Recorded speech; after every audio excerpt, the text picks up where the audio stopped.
Novak Djokovic landed in Melbourne today to play in the Australian Open, but his visa has been rejected, according to the country's border officials. He's now in danger of being deported. His coach posted an Instagram of Djokovic saying, "Not the most usual trip down under." According to Reuters, his lawyers are appealing the decision. If you haven't seen it already, here's the story. The Australian Open is set to begin on January 17th. Novak Djokovic, the world number one, is an anti-vaxxer.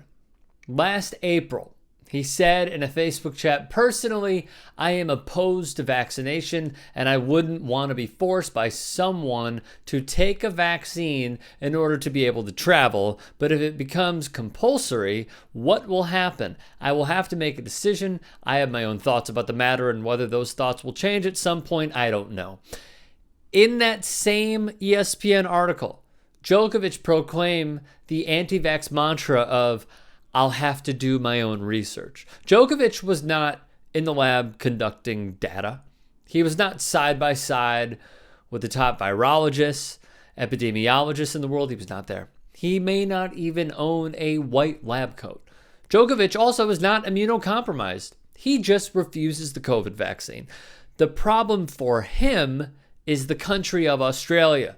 On Wednesday, he was denied entry and had his visa canceled because, per the Australian Border Force, he failed to provide appropriate evidence to meet entry requirements. After being granted a medical exemption, which many critics called a farce to begin with, ESPN printed Djokovic's team had applied for the wrong type of visa for a person with a medical exemption. Greg Hunt, who is Australia's health minister, confirmed all of this to Australian outlet Sunrise. Novak was held at the airport for many hours, and after those hours concluded, he was told to leave the country. So in the span of about 24 hours, the 20-time Grand Slam winner went from receiving a last-minute exemption to being kicked out of the country. I wish we could say "I told you so" with this dude's history of bringing drama. Last May in quarantine, Djokovic started doing Instagram lives. In one, he said, and I quote, "I've seen people, and I know some people that through that energetical transformation, through the power of prayer, through the power of gratitude, they managed to turn the most toxic food or the most polluted water into the most healing water," he said, "because water reacts, and scientists have proven that molecules in the water react to our emotions to what is being said."